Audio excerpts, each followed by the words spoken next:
Kita tak mau. Itu green wave mau masuk, tak mau, tak mau.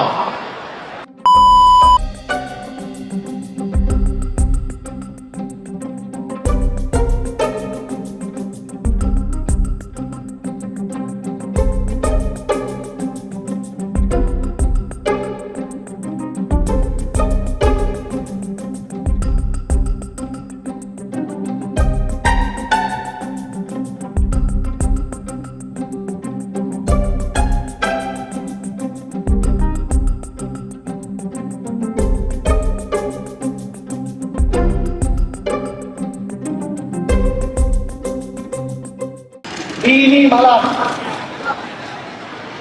call you punya anak, call you punya cucu, call you punya cousin, call you punya kawan-kawan.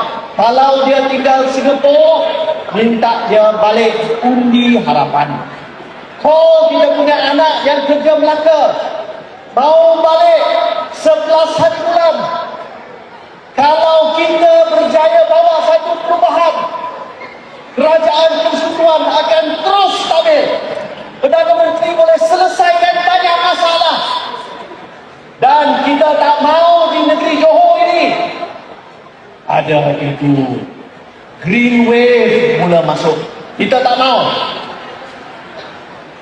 Semua faham? Kita tak mau.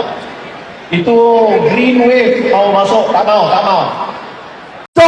我们团结一致，让 On Office 知道人民的 power of people of 秋后，我们一起来 7-Eleven， 让他不能够睡觉，让他不能够睡觉，他每天要 on。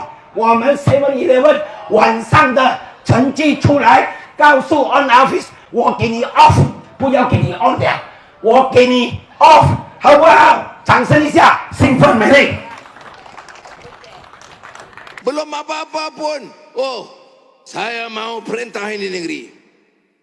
Tapi kalau di AP, no. Sombong. You siapa? Menang Johor pun saya Perdana Menteri, kalah Johor pun saya Perdana Menteri. Jadi bukan saya sombong. Saya mau ingat sikit lah. You cakap cermat-cermat sikit lah. Saya rasa cara dan pendekatan Barisan Nasional dalam kempen ialah untuk wujudkan sentimen anti kerajaan pusat. Itu saya rasa tidak harus berlaku. On Hafiz berdialog dengan Dr. Mazli. Saya sediakan pentas, saya sediakan tempat, saya sediakan kamera. Bukan berdebat, berdialog. Takut.